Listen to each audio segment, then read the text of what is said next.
Hello students, তো আজকের ক্লাসে আমরা ভ্রূণ বা এমব্রায়ো ডেভেলপমেন্ট নিয়ে আলোচনা করব। তো আমরা মানুষের জন্ম চ্যাপ্টারটা পড়ছি ক্লাস 12-এর, সেখানকার আমরা নিষেধ পড়েছি। আজকে আমাদের টপিক কি হবে? Embryo development.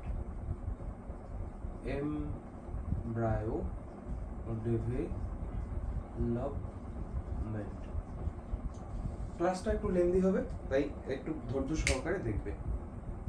চলো, তো সবার প্রথমে আমরা একটু স্ত্রী জননতন্ত্রের ছবিটা এঁকে নিই। এক সেকেন্ড, পাশের এদিকে একটু পূজা হচ্ছে, তো তাই আমি একটু জানলাটা বন্ধ করে দিই। তো দেখো, এবার আমরা একটু স্ত্রী জননতন্ত্রের চিত্রটা আবার অঙ্কন করি, কারণ এই ছবিটা আমাদের বারবার কাজে লাগবে এই জনন বোঝানোর জন্য। এই ফিল্মটি দিলাম।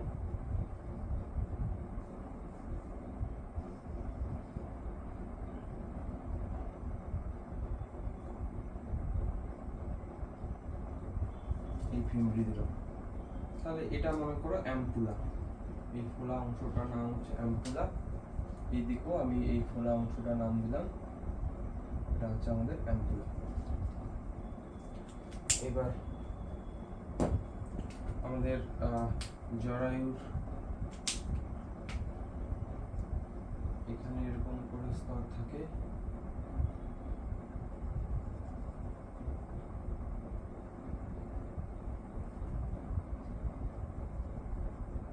জরায়ুর এই স্তরটা আমি দিলাম।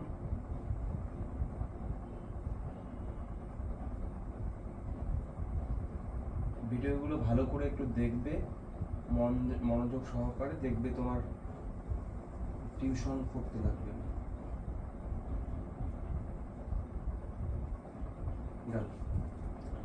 তাহলে এইদিকে হচ্ছে যোনি।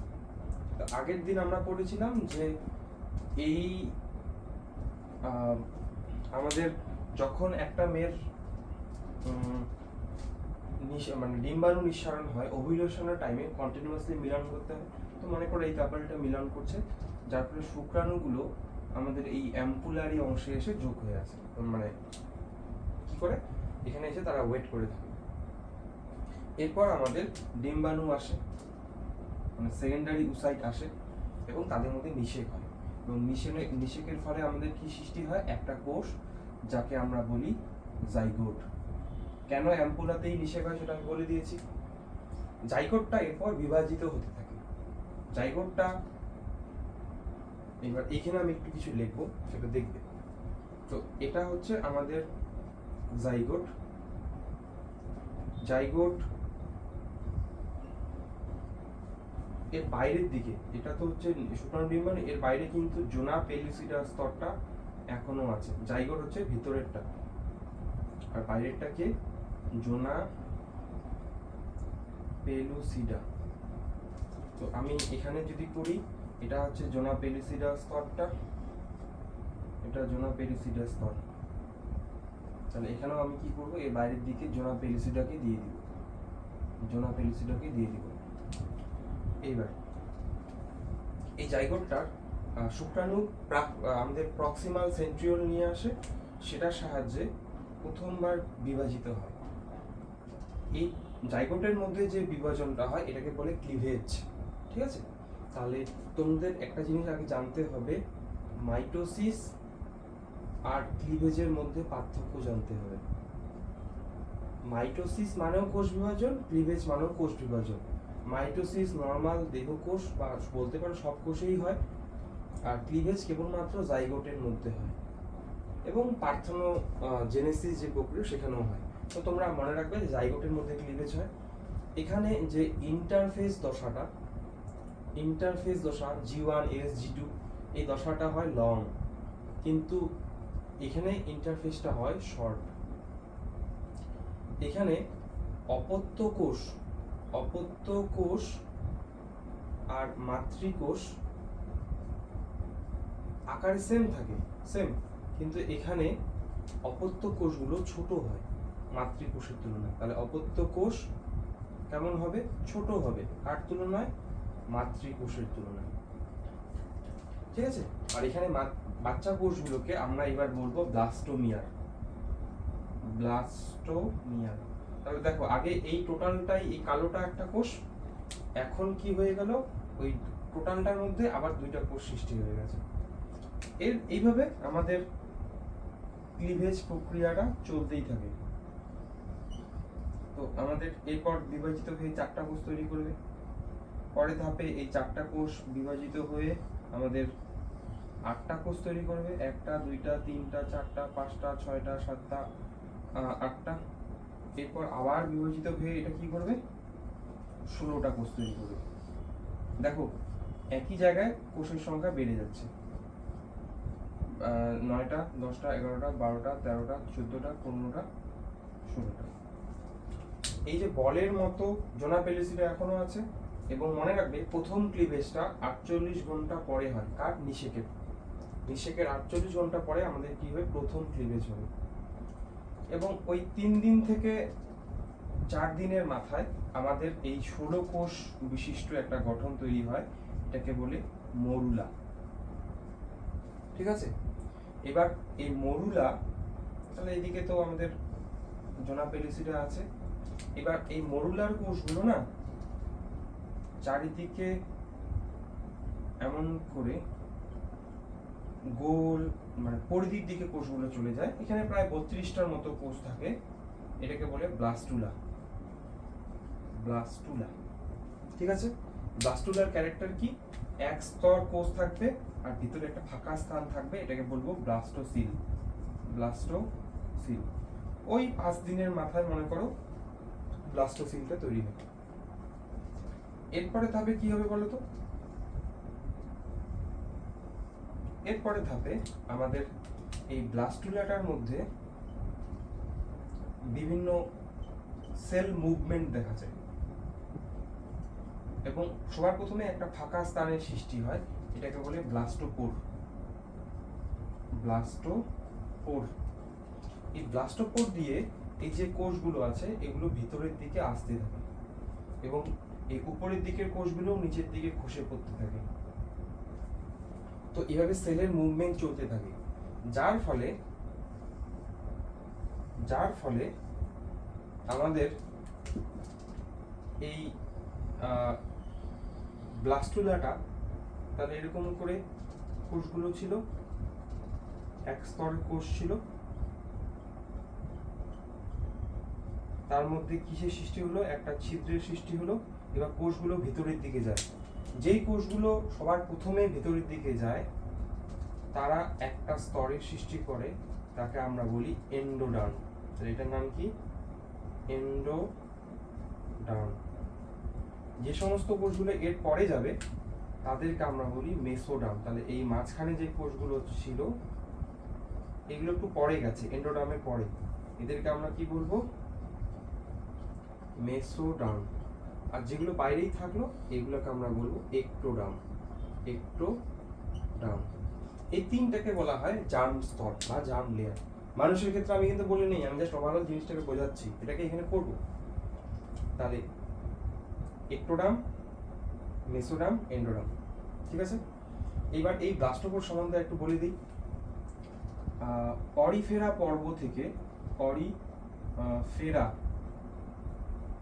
পর্ব থেকে, আমাদের একদম মোলাস্কা পর্যন্ত যে ব্লাস্টোপোর থাকে, ব্লাস্টোপোর সেটা মুখছিদ্রে পরিণত হয়, ঠিক আছে। তার জন্য এদেরকে আমরা বলি প্রোটোস্টোমিয়া বা প্রোটোস্টোমিয়া, ঠিক আছে। মোলাস্কার পরে আমাদের কে থাকে, একাইনোডার্মাটা।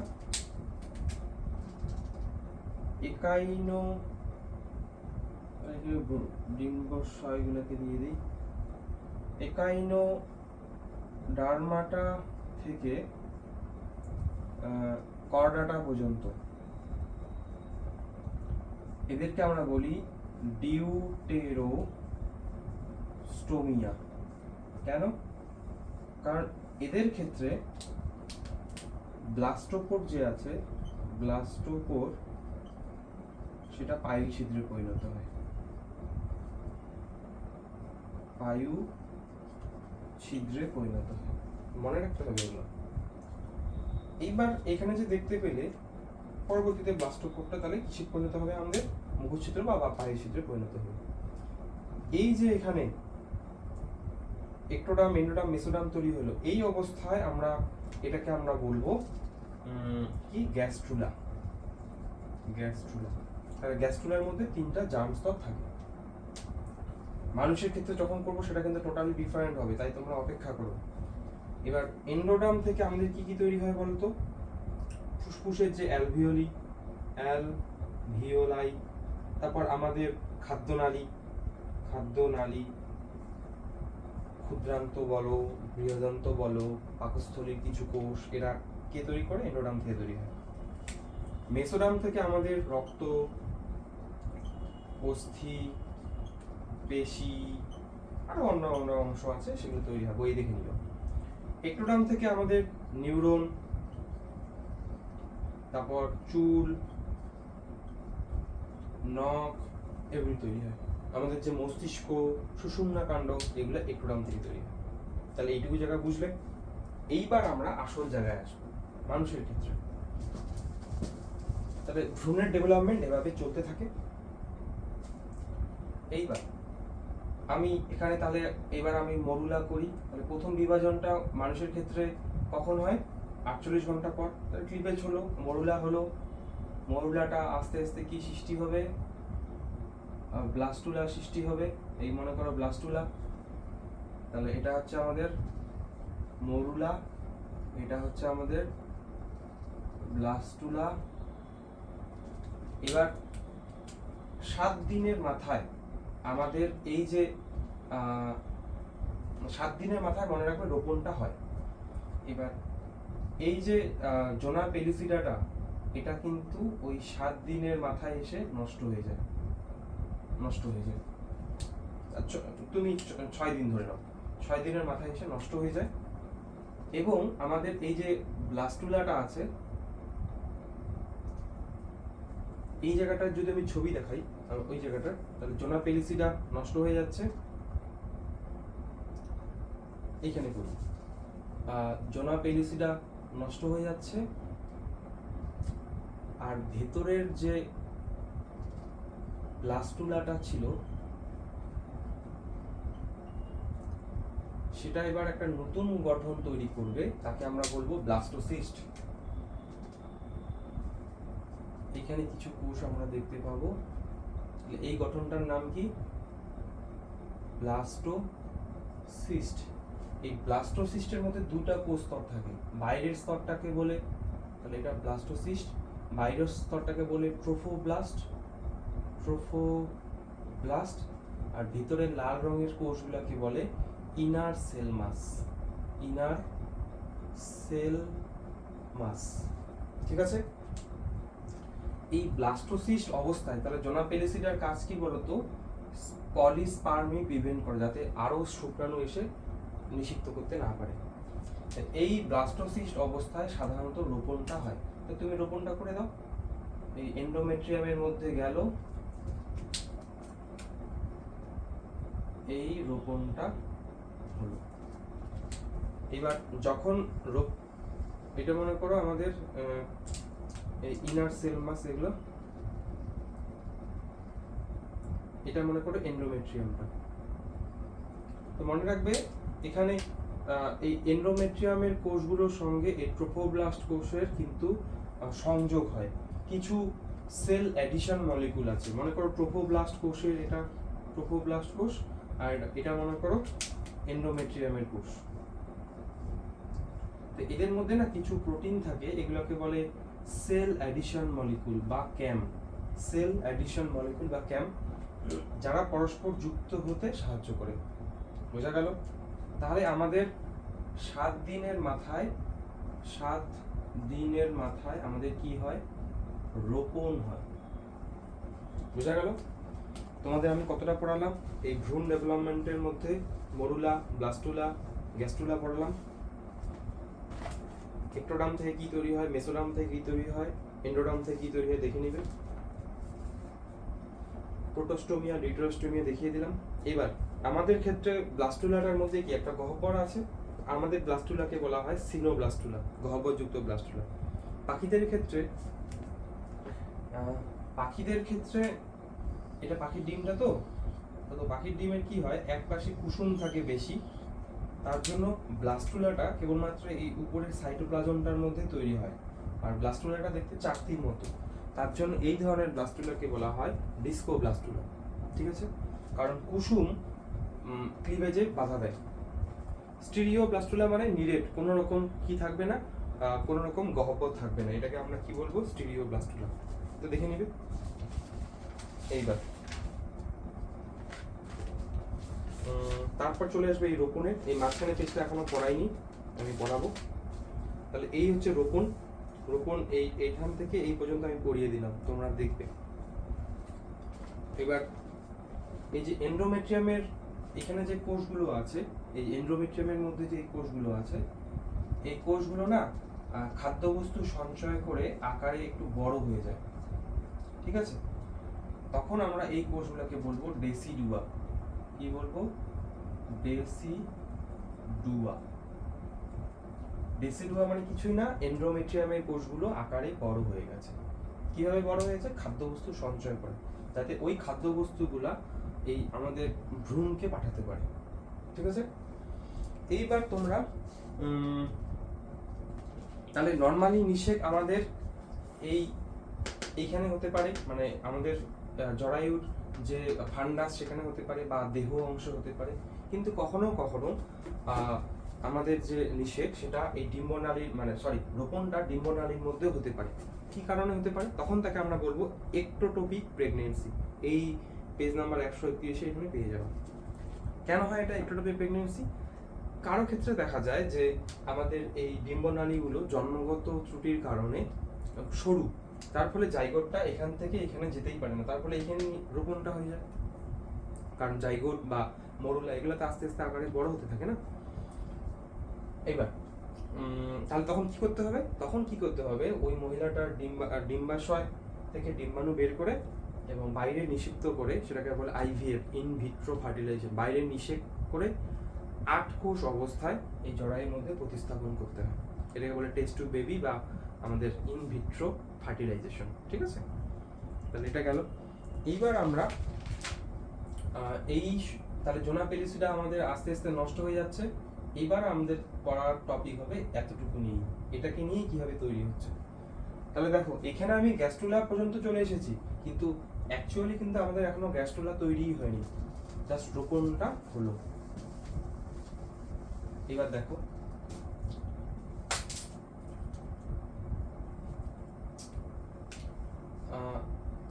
এই যে ট্রোফোব্লাস্ট কোষগুলো আছে, এই ট্রোফোব্লাস্ট কোষগুলো এইবার দুটা স্তরের সৃষ্টি করে। নিষেকের 8 দিনের মাথায়, তাহলে রোপণটা হয় 7 দিনের মাথায়, নিষেকের 8 দিনের মাথায়, নিষেকের 8 দিন, রোপণের 1 দিন পর আমাদের ট্রোফোব্লাস্টটা বিভাজিত হয়ে দুটা কোষ স্তর সৃষ্টি করে। কিন্তু এখানকার কোষগুলোর মধ্যে নির্দিষ্ট কোনো স্ট্রাকচার থাকে না এবং নিউক্লিয়াসগুলো একই সাইটোপ্লাজমের মধ্যে থাকে। তখন এই স্তরটাকে আমরা বলবো সিনসাইটোট্রোফোব্লাস্ট। লাইটটা জানি না কেন এরকম করছে, কি বলবো, সিনসাইটোট্রোফোব্লাস্ট। আর এটাকে আমরা বলবো সাইটোট্রোফোব্লাস্ট, সাইটোট্রোফোব্লাস্ট। তাহলে এখানে যদি ছবি আঁকি, তাহলে সিনসাইটোট্রোফোব্লাস্ট এরকম করে যেতে থাকবে এবং ওই ডেসিডুয়া কোষে খাবার নিয়ে এঁকে দিবে, টোটাল স্ট্রাকচারটাকে দিবে। আর ভিতরের দিকে আমাদের কি আছে, ইনার সেল মাস। এবার আমি আমার সুবিধার জন্য ইনার সেল মাসগুলোকে উপরের দিকে দিই, কারণ পরবর্তী ছবিতে আমার ইনার সেল মাস উপরের দিকে লাগবে। তাহলে এটা আছে ইনার সেল মাসগুলো। এটা কি, ইনার সেল মাস। এবং একটা জিনিস দেখো, ইনার সেল মাস থেকেই আমাদের ভ্রূণ সৃষ্টি হয়। আর সিনসাইটোট্রোফোব্লাস্ট আমাদের যে কোষ আছে, ওই 8 থেকে 10 দিনের মাথায় একটা হরমোন তৈরি করে এইচসিজি, যেটা এলএইচ এর মতোই হয়, হিউম্যান কোরিয়নিক গোনাডোট্রপিন। কে তৈরি করে? ট্রোফোব্লাস্ট, বা আরো ভালোভাবে বলতে গেলে সিনসাইটোট্রোফোব্লাস্ট। কোনো মহিলা প্রেগনেন্ট কিনা এই হরমোনের উপস্থিতিতে আমরা টেস্ট করতে পারি। তার ইউরিন, এই যে আমাদের এসসিজি ডিটেক্টর কিছু কিট পাওয়া যায়, ইউরিনটা তার মধ্যে দিলে সেখানে কিন্তু ডিটেক্ট করা যায় যে উনি প্রেগনেন্ট কিনা। তো যদি প্রেগনেন্ট হয় তখন তুমি তাহলে 8 থেকে 10 দিনের মাথায় তুমি সেটা চেক করতে পারো। এটা হচ্ছে এইচসিজি। এবার এইচসিজি কিন্তু কর্পাস লিউটিয়ামকে নষ্ট হতে দেয় না, যার ফলে কর্পাস লিউটিয়াম থেকেই যায় এবং প্রোজেস্টেরন কি চলতেই থাকে। প্রোজেস্টেরনের পরিমাণ 3-4 মাস পর্যন্ত চলতেই থাকে। পরবর্তীতে যখন প্লাসেন্টা তৈরি হয় তখন কিন্তু প্লাসেন্টাই আমাদের কি তৈরি করে, আমাদের প্রোজেস্টেরন দিতে থাকে। এবং এই এইচসিজির জন্যই আমাদের রজস্বক্র বন্ধ থাকে, মানে এইচসিজির দ্বারা প্রোজেস্টেরনের মাধ্যমে প্রোজেস্টেরন কি করে, নতুন গর্ভচক্র বা রজস্বক্র হতে বাধা দেয়। গেল। এইবার আমরা পরের দশায় কি, তাহলে এইবার আমরা সিনসাইটোট্রোফোব্লাস্টে বারবার রাখবো না, তোমরা ইমাজিন করে রাখবে যে সিনসাইটোট্রোফোব্লাস্ট আছে। এবার আমরা শুধুমাত্র সাইটোট্রোফোব্লাস্ট আর ইনার সেল মাস নিয়ে করব। তাহলে এই হচ্ছে আমাদের সাইটোট্রোফোব্লাস্ট।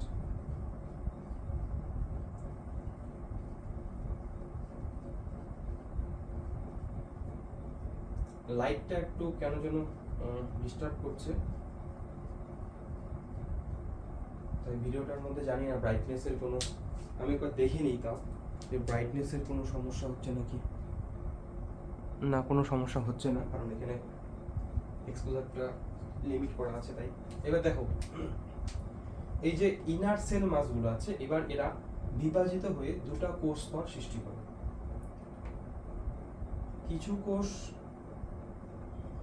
দাঁড়াও এক সেকেন্ড, কিছু কোষ এরকম একটু লম্বা লম্বা ভাবে থাকে আর কিছু কোষ নিচের দিকে এরকম করে থাকে। দুইটা স্তর সৃষ্টি করলো। তাহলে এই লাল বাইরেরটাকে আমরা সাইটোট্রোফোব্লাস্ট বলবো, বা তুমি ট্রোফোব্লাস্টও বলতে পারো। আমি ট্রোফোব্লাস্ট, বইয়ের মধ্যে ট্রোফোব্লাস্টও তুমি লিখতে পারো, অথবা সাইটোট্রোফোব্লাস্টও লিখতে পারো। এবার এখানে যে নতুন কোষ সৃষ্টি হলো ইনার সেল মাস থেকে, উপরের কোষগুলোকে আমরা বলি এপিব্লাস্ট, এপিব্লাস্ট, আর নিচের কোষটাকে আমরা বলি হাইপোব্লাস্ট, হাইপোব্লাস্ট। এই দুইটাকে একসঙ্গে আমরা বলি এমব্রায়োনিক ডিস্ক, এমব্রায়োনিক ডিস্ক। ঠিক আছে, কারণ ভ্রূণটা এদের থেকেই তৈরি হয়, মেইনলি এপিব্লাস্ট থেকে। গেল। এরপরের ধাপে দেখো, এরপরের ধাপে দেখবে যে ট্রোফোব্লাস্ট বা সাইটোট্রোফোব্লাস্ট তার জায়গায় আছে।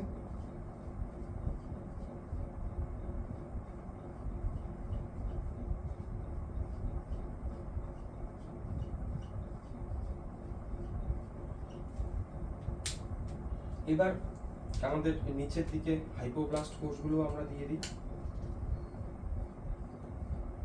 হাইপোব্লাস্ট।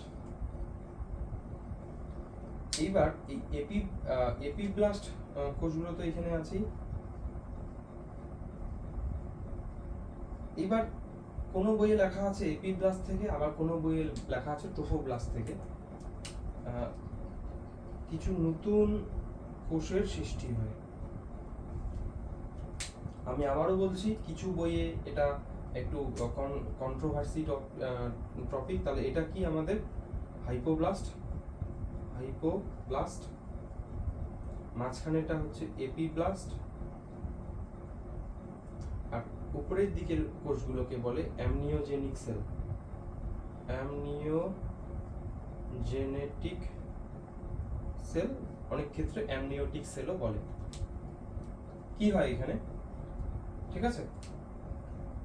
এরপরে ধাপে তোমরা দেখতে পাবে এই যে হাইপোব্লাস্টটা তার নিচের দিকে এরকম করে কোষের সংখ্যা বৃদ্ধি করছে। ঠিক আছে। এইবার আমরা এই টোটাল গঠনটাকে বলবো ইয়ক স্যাক। ইয়ক কি বলবো? ইয়ক স্যাক বা কুসুম থলি। কুসুম, ইয়ক স্যাক কোথা থেকে তৈরি হয়? হাইপোব্লাস্ট থেকে, বোঝা গেল? এবং এই স্তরটাকে আমরা এবার বলবো এন্ডোডার্ম। এন্ডোডার্ম। তাহলে এইটা হচ্ছে কুসুমথলি। কুসুমথলিটা কি দিয়ে, কি কোষ দ্বারা তৈরি? হাইপোব্লাস্ট। হাইপোব্লাস্ট কোষগুলোই আর একটা নাম হচ্ছে, আমরা মানে অ্যাকচুয়ালি হাইপোব্লাস্ট থেকেই পরবর্তীতে এন্ডোডার্মের সৃষ্টি হয়। ঠিক আছে, এবার পরের ধাপে যাই। এবার আমি এই জায়গাটা মুছে দিচ্ছি। এইটুকুর আমার এখন প্রয়োজন নেই, কিন্তু এটা লাগতে পারে তাই আমি রেখে দিচ্ছি। আমাদের রোপণের কোনো দরকার নেই। এবার আমি ডিরেক্ট এই ছবিটা এখানে আঁকবো, এখানে। এবার এই জায়গাটা দেখো, তো আমি ট্রোফোব্লাস্ট গুলোকে দিয়ে দিই। ট্রোফোব্লাস্ট গুলোকে দিয়ে দিলাম।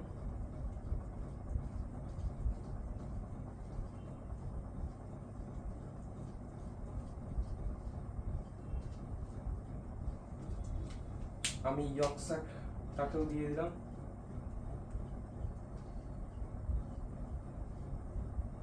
এই ইয়ক স্যাকটাকেও দিয়ে দিলাম।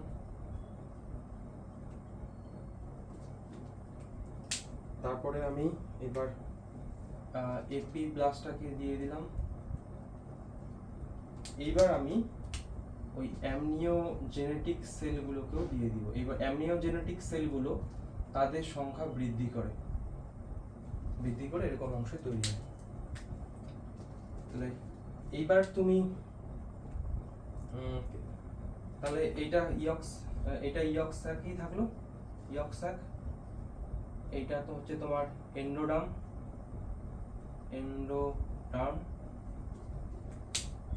এটাকে কি বলবো? এপিব্লাস্ট। এগুলোকে আমরা বলবো এবার অ্যামনিওটিক সেল। আর এইখানে যে গহ্বরটা, এটাকে আমরা বলবো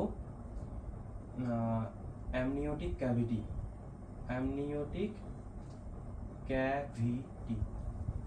আর এই টোটাল স্ট্রাকচারটাকে আমরা বলবো অ্যামনিয়ন। এবার আরেকটা জিনিস বলে দিই, জোনা পেলুসিডা। তোমাদের একটা জিনিস জানতে হবে এক্সট্রা এমব্রায়োনিক পর্দা সম্বন্ধে। অতিরিক্ত ভ্রূণ পর্দা বা এক্সট্রা এমব্রায়োনিক মেমব্রেন। কি বললাম? Extra embryonic. মা ওদিকে গিয়ে কথা বলো, কথাগুলো শোনা যাবে। Extra embryonic membrane. প্রথম যে এক্সট্রা এমব্রায়োনিক পর্দাটা তৈরি হয় সেটা হচ্ছে ইয়ক স্যাক। দেখতেই পেলে ইয়ক স্যাক। কুসুমথলি মানুষের ক্ষেত্রে কিছু রক্তকোষ তৈরি করে। মনে রাখবে, আমাদের বড় বয়সে আমাদের রক্ত কোথা থেকে তৈরি হয়? অস্থিমজ্জার মধ্যে থাকা যে স্টেম কোষ থেকে। কিন্তু একদম বাচ্চা অবস্থায় কিন্তু আমাদের এই রক্তকোষগুলো ইয়ক স্যাক থেকে তৈরি হয়। ঠিক আছে। দ্বিতীয় এক্সট্রা এমব্রায়োনিক মেমব্রেনটার নাম কি আমাদের কি নাম? অ্যামনিয়ন। এরপরে আরো দেখবে কোরিয়ন, এরপরে আরো দেখবে অ্যালান্টয়েস। অ্যামনিয়নের কাজ কি সেটা পরে আসছে, নাহলে ছবি না আঁকলে বুঝতে পারবে না। এবার এই পর্যন্ত আমাদের হলো। এরপরে আরেকটা জিনিস আমি বলে দিই, তাহলে এই জায়গাটা আমি একটু মুছে দিচ্ছি। জাইগোটের এখন আমার প্রয়োজন নেই।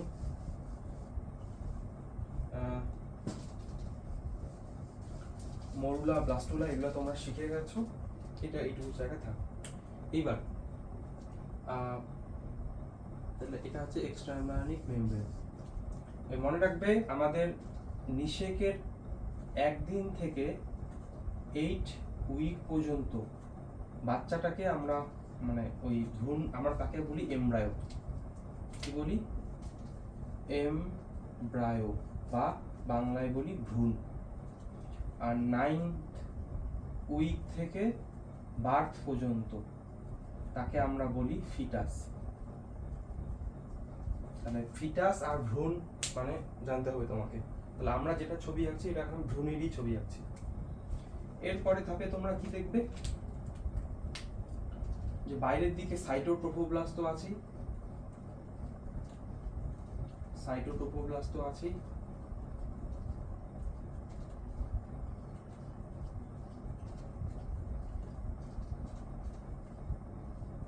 সাইটোট্রোফোব্লাস্ট আছে, ও থাক ওর জায়গায়।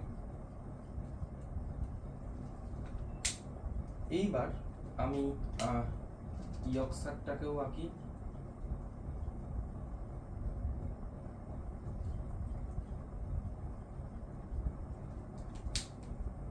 এপিব্লাস্টটাকেও আঁকি, অ্যামনিওটিক কোষগুলোকেও আঁকি। এইবার এই এপিব্লাস্ট থেকে আমাদের কিছু নতুন কোষের সৃষ্টি হয় এবং যেগুলো আমাদের এক্সট্রা এমব্রায়োনিক মেসোডার্ম তৈরি করতে সাহায্য করে। তাহলে এই আমাদের এবার এই লাল লাল করে যে আঁকছি, এখানে এই কোষগুলো কে তৈরি করেছে? এপিব্লাস্ট। তাহলে আমি যদি ছবিতে আঁকি,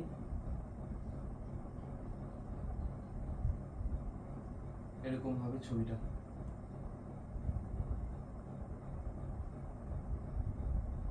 এরকম,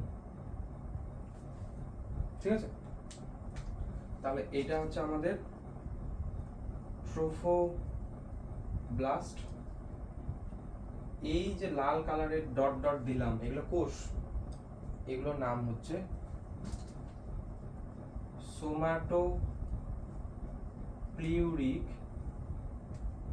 মেসোডার্ম। কোথা থেকে তৈরি হয়? এপিব্লাস্ট থেকে।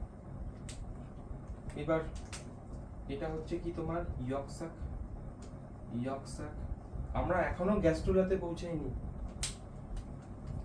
ইয়ক স্যাক তার বাইরের দিকে যে কোষগুলো আছে এগুলোর নাম হচ্ছে স্প্লাঞ্চনো, SPLANCHNO, স্প্লাঞ্চনোপ্লিউরিক মেসোডার্ম, ঠিক আছে? অ্যামনিয়নের এখানে যে কোষগুলো আছে এগুলোও কিন্তু সোমাটোপ্লিউরিক মেসোডার্ম, সোমাটোপ্লিউরিক মেসোডার্ম। আর এখানে যে ফাঁকা স্থানটা দেখতে পাচ্ছ এটার নাম হচ্ছে এক্সট্রা এমব্রায়োনিক সিলোম। সিলোম মানে হচ্ছে একটা ফাঁকা স্থান যার দুপাশে মেসোডার্ম থাকবে। দেখো মাঝখানে ফাঁকা স্থানটা, দুই পাশে মেসোডার্ম আছে। এক্সট্রা এমব্রায়োনিক কারণ এটা অতিরিক্ত একটা সিলোম, ঠিক আছে? তাহলে এই পর্যন্ত আমাদের তৈরি হলো। এইবার আমাদের ভ্রূণের ডেভেলপমেন্ট আস্তে আস্তে আমাদের এখান থেকে শুরু হবে। তো তোমাদের এই যে ভ্রূণ গঠনের মধ্যে এই জায়গাটা পড়লাম, এই যে মরুলা, ব্লাস্টুলা, গ্যাস্ট্রুলা এগুলো জায়গা দেখলে, ফিটাস কি দেখলে, জার্ম লেয়ারগুলোর নাম দেখলে, একটোডার্ম, এন্ডোডার্ম, মেসোডার্ম। এবার এই যে অ্যামনিয়ন সম্বন্ধে তোমরা পড়লে, কুসুমথলি, কোরিয়ন এগুলো সম্বন্ধে একটু হলেও দেখলে। এবার আমি আরেকটা ছবি আঁকবো, সেটা তোমরা দেখো। এবার সেই ছবিটার জন্য আমি একটা জিনিস করে নিয়ে আনি, এক সেকেন্ড।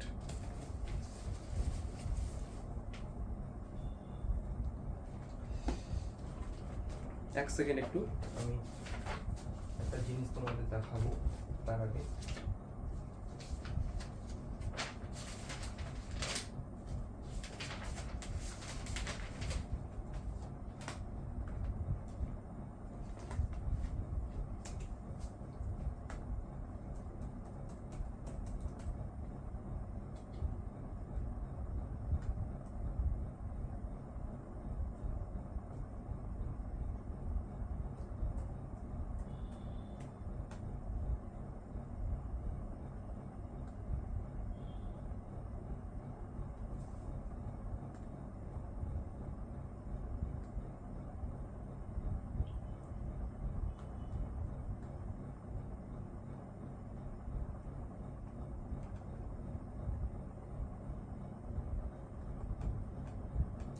তোমরা যদি এলিমেন্টারি বায়োলজির বই পড়ো, দেখো আমি তোমাদের কত দূর পর্যন্ত পড়ালাম আমি তোমাদের দেখাই।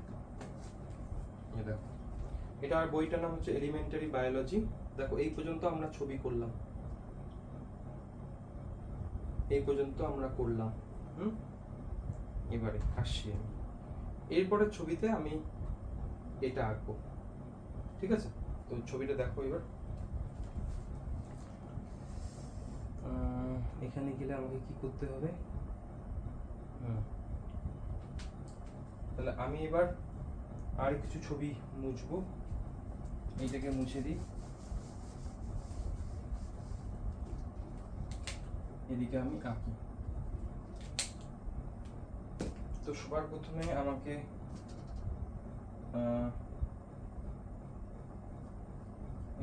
এই টাকা অংশকে আঁকতে হবে।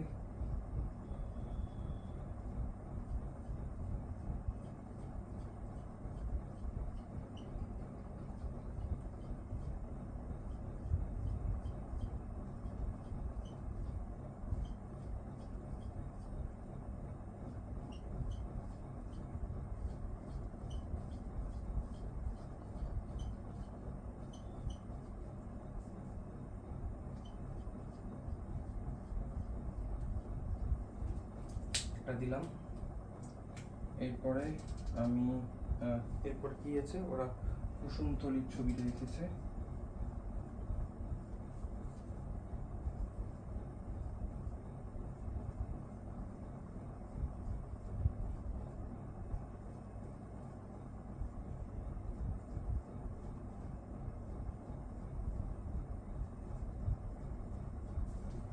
হ্যাঁ, আর বাইরের দিকে আমাদের অ্যামনিয়ন আছে। তাহলে এই হচ্ছে আমাদের দাঁড়াও, এটা হচ্ছে আমাদের অ্যামনিয়নটা, অ্যামনিয়নটা তারা করেছে। এবার এইগুলা হচ্ছে তার এপিব্লাস্ট গুলো, ঠিক আছে? এবার দেখো এই অ্যামনিয়নটা আস্তে আস্তে বড় হতে থাকে। এবার এই যে কোষগুলো আছে সেগুলো হচ্ছে কি এপিব্লাস্ট।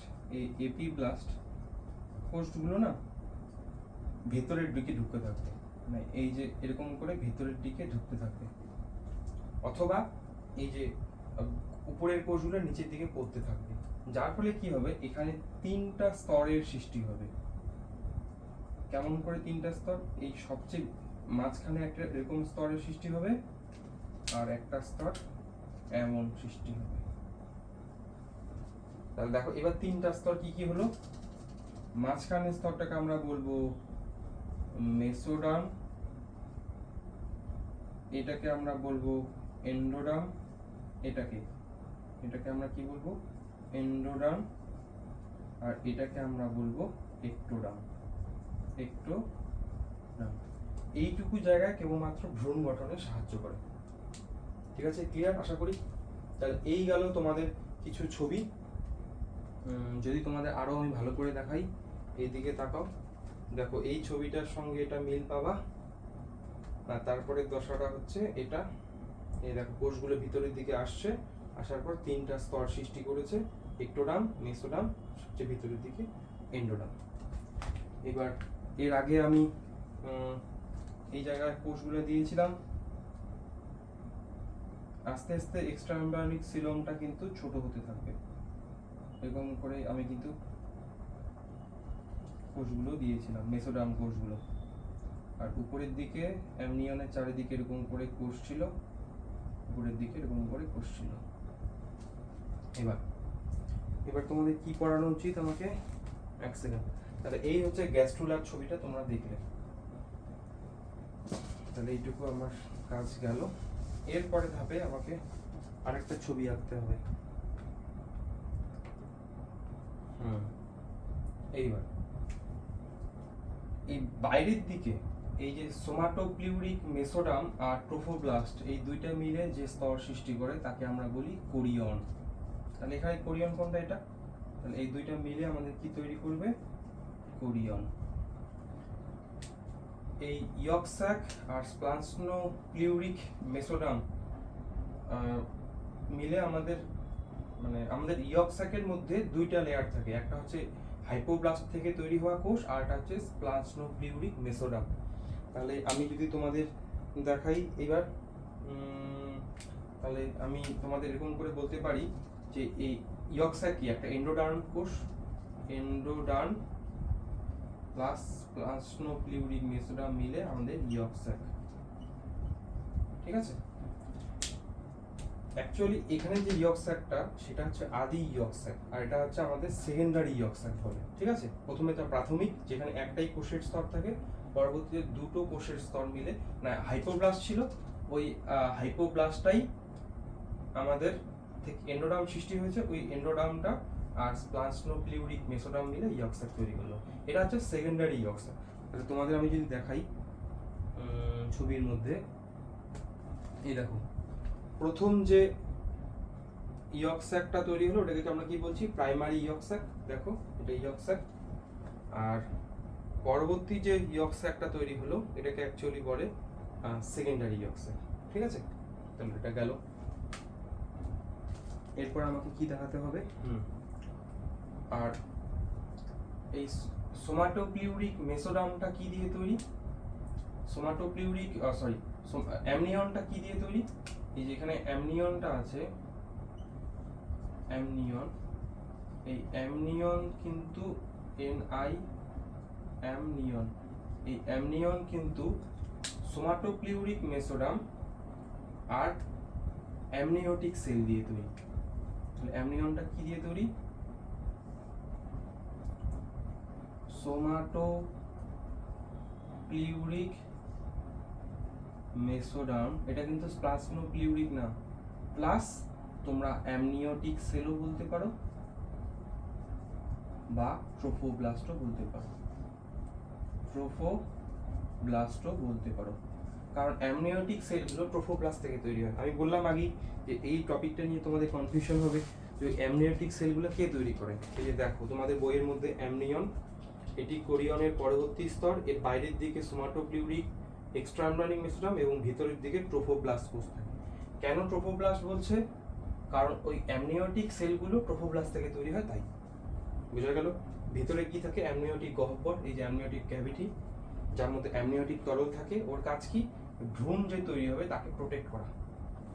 তাহলে গেল, তাহলে অ্যামনিয়ন পড়লে অ্যামনিওটিক তরল পড়বে, কুসুমথলি পড়েছে, এই কুসুমথলি দেখো কি লেখা, এইবার কোরিয়নটা দেখো আগে, কোরিয়ন এটি বাইরের দিকে থাকে এবং ট্রোফোব্লাস্ট এবং সোমাটোপ্লিউরিক মেসোডার্ম দিয়ে তৈরি। এই দেখো ট্রোফোব্লাস্ট এবং সোমাটোপ্লিউরিক মেসোডার্ম দিয়ে তৈরি।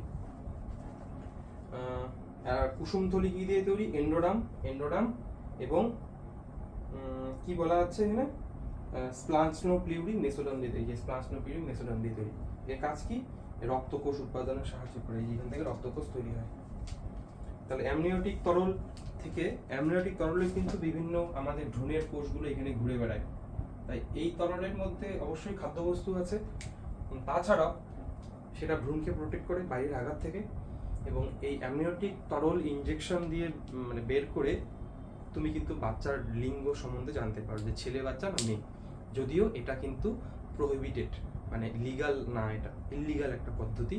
হ্যাঁ, তবে ডাক্তাররা এটা করে যাতে কোনো রকম জেনেটিক যদি জিনগত রোগ থাকে বাচ্চাটার, সেটা টেস্ট করার জন্য কিন্তু ডাক্তার করতে পারে। কিন্তু ডাক্তার তার পেশেন্টের পার্টিকে কিন্তু বলতে পারবে না যে তার বাচ্চাটা ছেলে না মেয়ে। ডাক্তার যদিও জানে, কিন্তু সে পেশেন্ট পার্টিকে বলতে পারবে না যে ছেলে বাচ্চা না মেয়ে, কারণ আগেকার দিনে মেয়ে বাচ্চা দেখলে কিন্তু তাকে ভ্রূণ হত্যা করা হতো, আর এই জন্য এটা ইললিগাল প্রসেস। তাহলে এই অ্যামনিওটিক তরল সম্বন্ধে পড়বে এখানে। এবার অ্যালান্টোইসটা কিন্তু এখনো পড়াইনি, অ্যালান্টোইসটা আমরা আসবো, এরপরে ছবি আঁকবো আমি। এবার আমরা এরপরের ছবিটা আঁকি। তো সবার প্রথমে কি করতে হবে আমাকে, এই দেখো এই টোটালটাই কিন্তু আমাদের কি, কোরিয়নটা, এই টোটাল যে বাইরের দিকে ঘিরে আছে এটা হচ্ছে আমাদের কোরিয়নটা। আমি কোরিয়নটার ছবি আঁকি। আমি এবার ছবিটা এরকম করে আঁকি, এটা হচ্ছে কোরিয়ন,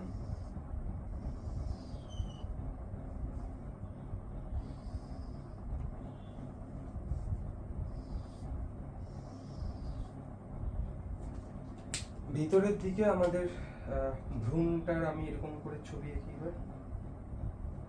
এরকম করে ভ্রূণের এটা হচ্ছে প্রাথমিক গাঁট বা খাদ্যনালী, যার বাইরের দিকে আমাদের এরকম করে অ্যামনিয়নটা আছে। এই হচ্ছে অ্যামনিয়নটা, আর অ্যামনিয়নটার এখান থেকেই আবার আমাদের কে তৈরি হয়, ইয়ক স্যাক। আবার এখান থেকেই অ্যালান্টোইসের সৃষ্টি হয়। ঠিক আছে, এবার তুমি এই যে মেসোডার্মাল কোষগুলো দাও। মেসোডার্মাল কোষগুলো দিলে, এটা কি সোমাটোপ্লিউরিক মেসোডার্ম। এই সোমাটোপ্লিউরিক মেসোডার্মগুলা এরকম করে দিচ্ছ তুমি, চারিদিকে থাকে এরকম করে।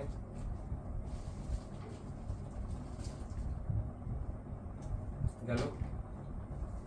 আর ভিতরের দিকে কে থাকে আমাদের, মনে রাখবে এই এটা হচ্ছে তোমার স্প্লান্সনোপ্লিউরিক মেসোডার্মগুলো। বাইরের দিকে সোমাটোপ্লিউরিক, ভিতরের দিকে স্প্লান্সনোপ্লিউরিক। তাহলে এটা হচ্ছে তোমার ইয়ক স্যাক। ইয়ক স্যাক, এটা হচ্ছে তোমার অ্যালান্টোইস। অ্যালান্টোইস, এটা হচ্ছে তোমার ভ্রূণ। এটা অ্যামনিওটিক ক্যাভিটি। অ্যামনিওটিক ক্যাভিটি,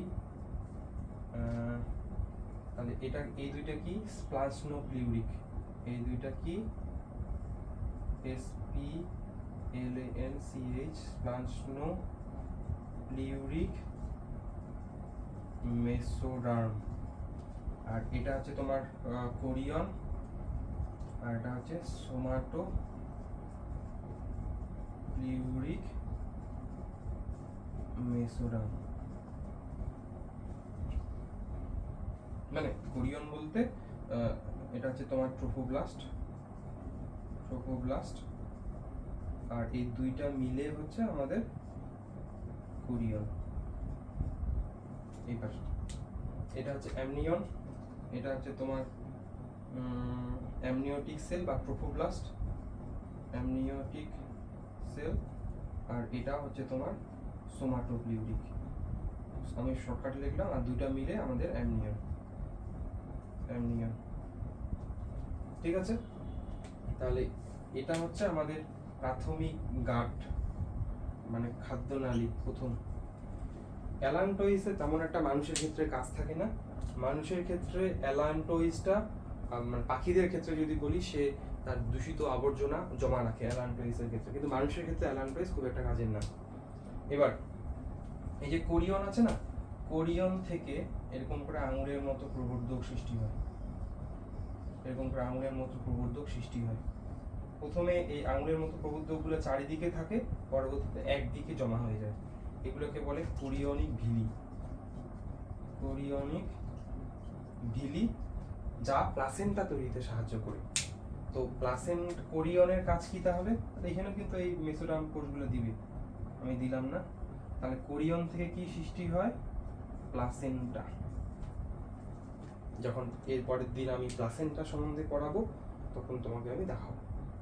তাহলে যাদের যাদের ছবি তোলার আছে, তোমরা ছবি তুলে নিয়ে রাখতে পারো যে কিভাবে কি তৈরি হয়। এই ছবিটা যদি তুমি ক্লাসটা দেখো, আশা করি তোমার বইয়ের পড়তে খুবই সুবিধা হবে। এবার তুমি একটু জায়গা বাদ দিলাম আমি বই থেকে দেখাতে তোমাদের।